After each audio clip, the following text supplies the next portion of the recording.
प्रधान जी की तरफ से ये तो रोके बारंबार नशेबाजी को छोड़ो।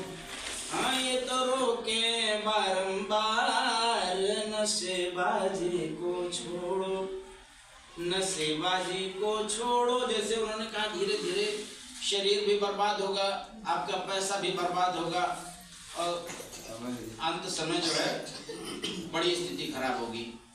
नशेबाजी को छोड़ो, मत जीवन से मुख मोड़ो।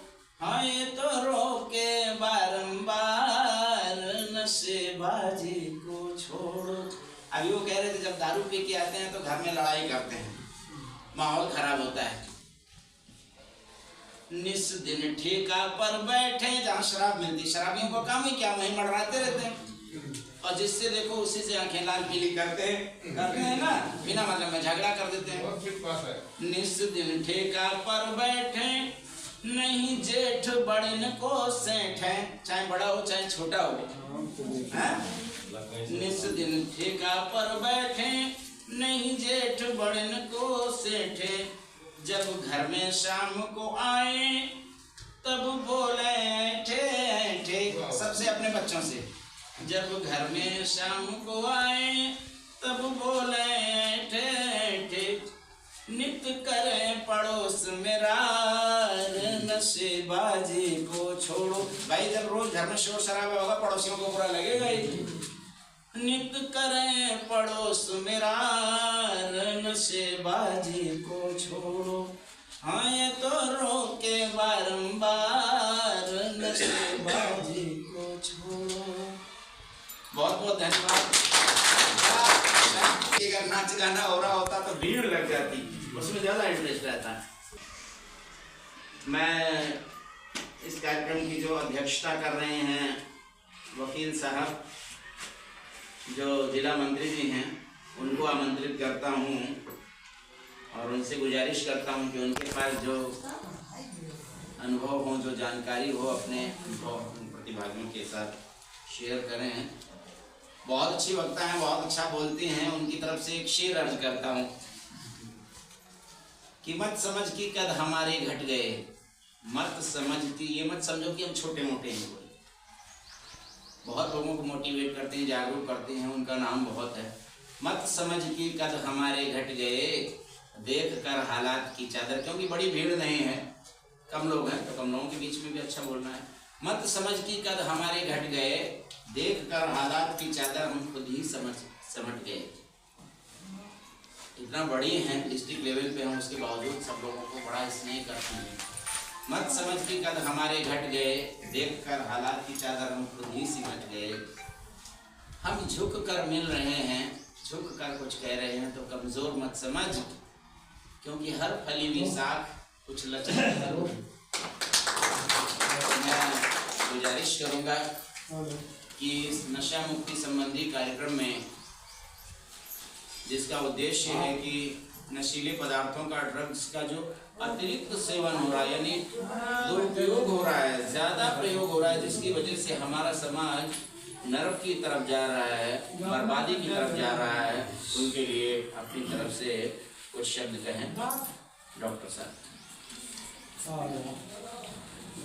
सर्वप्रथम मैं मंचस्थ सभा में स्वागत करती हूँ और अपने मंडल के अध्यक्ष का भी मैं स्वागत करती हूँ और प्रदेश के प्रधान सतनाम जी का मैं स्वागत करती हूँ और सर के साथ लखनऊ से चलकर आई हुई टीम जो यहाँ पर आपको नशा के बारे में, नशा मुक्ति के बारे में बहुत अधिक जानकारियाँ प्रदान कर रही है, मैं उनका भी स्वागत करती हूँ। सत्र के संयोजक और बूथ अध्यक्ष, इनका भी मैं स्वागत करती हूँ। साथ ही साथ इस प्रांगण में उपस्थित माताओं, बहनों, भाइयों और बुजुर्गों का भी मैं स्वागत, वंदन एवं अभिनंदन करती हूँ। जैसा कि आप सभी इतने समय से सुन रहे हैं, सर आपको बता रहे हैं कि ये जो नशा मुक्त अभियान के प्रति आप लोगों को जागरूक करने के लिए सरकार के द्वारा एक योजना चलाई जा रही है, जिसे national action plan for drugs demand reaction के माध्यम से आप सबके सामने प्रस्तुत किया जा रहा है। नशा मुक्ति, नशा मुक्ति जागरूकता। नशा मुक्ति एक ऐसा माध्यम है जिससे आप सब अपने परिवार को नशे से मुक्त करा सकते हैं, घर के लोगों को स्वस्थ कर सकते हैं। नशा आपके लिए बहुत ही घातक चीज है। नशा करके जब व्यक्ति घर में आता है, जब पुरुष व्यक्ति घर में आता है तो घर में आने के बाद महिलाओं से अभद्र व्यवहार करता है, महिलाएं उससे परेशान होती हैं, बच्चों से अभद्र व्यवहार करता है, बच्चे परेशान होते हैं, जिससे घर की स्थितियां बिगड़ती हैं, परिवार में कलह का वातावरण फैल जाता है, लोग उससे दूर हो जाते हैं। इसलिए नशा छोड़ना बहुत ही जरूरी है। आपने देखा होगा जब घर में पिता या कोई भी व्यक्ति नशा करके आता है तो जब वो आता है तो उसकी आदतें बहुत ही बुरी होती हैं। वो अभद्र व्यवहार करके उल्टा सीधा बोलता है, बच्चों से बोलता है, बच्चे कुछ कहने जाते हैं पापा मुझे ये काम है, तो बोलता है यहाँ से हट जाओ, मेरे पास नहीं आना। तो क्यों? कारण क्या है इसका? वो नशा। अगर वो नशा करके नहीं आएगा तो अपने बच्चों से प्रेम से बोलेगा, पत्नी से प्रेम से बोलेगा। नशे करके व्यक्ति सड़कों में निकल जाते हैं। नशा केवल दारू ही नहीं है, बीड़ी के माध्यम से, सिगरेट के माध्यम से, अफीम के माध्यम से, उसकी सर ने बताया कि आजकल इंजेक्शन के माध्यम से, ड्रग्स के माध्यम से भी नशा किया जा रहा है। लेकिन वो लेवल एक दिन बढ़ता ही जा रहा है, हर दिन बढ़ता ही जा रहा है। आज मैं देखा कि मैं गांव में जब निकलती हूँ तो एक पेड़ निकलता उगा हुआ अफीम। अफीम भी एक नशे का कारण है, तो आपको नॉर्मल तरीके से हर जगह मिल जाता है। तो इस नशे से जितना ही प्रयास करिए कि दूर रहिए, क्योंकि जब नशा करके व्यक्ति सड़कों पे निकलते हैं